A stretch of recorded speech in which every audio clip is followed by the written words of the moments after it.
Kingman is in northwestern Arizona. It's a high desert town. We're on the byways of I-40, Highway 66, Highway 68. Kingman Police Department is considered a mid-size agency for Arizona. We have 56 sworn police officers, and I have 17 professional staff. We consider ourselves a full-service police department, which means we respond to every type of call and service. Kingman Police Department, open up. Our community has been faced with an opioid crisis for about 10 years.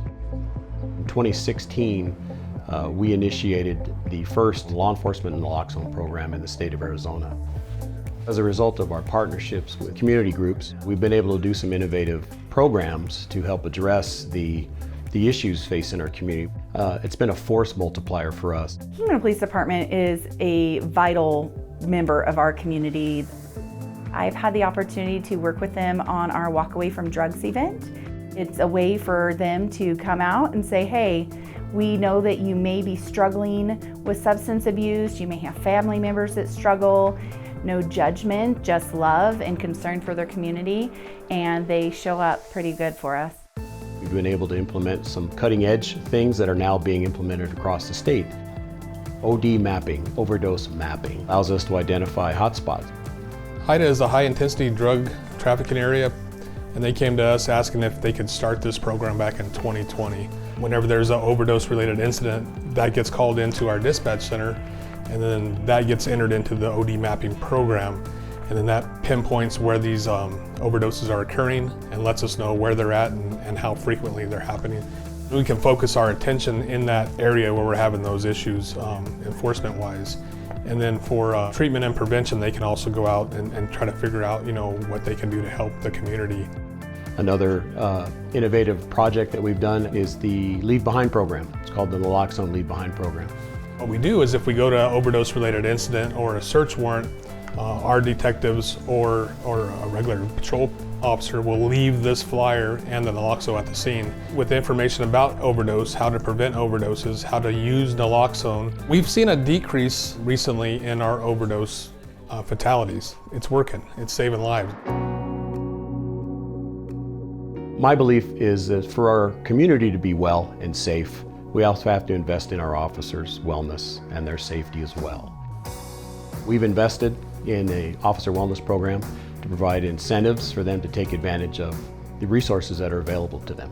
Wellness is important because we have a very honorable and rewarding career, but it's also very demanding, and it takes resilience. So I think having those resources available to the officers to maintain our wellness is really important to not just them and the agency, but also the community that we serve.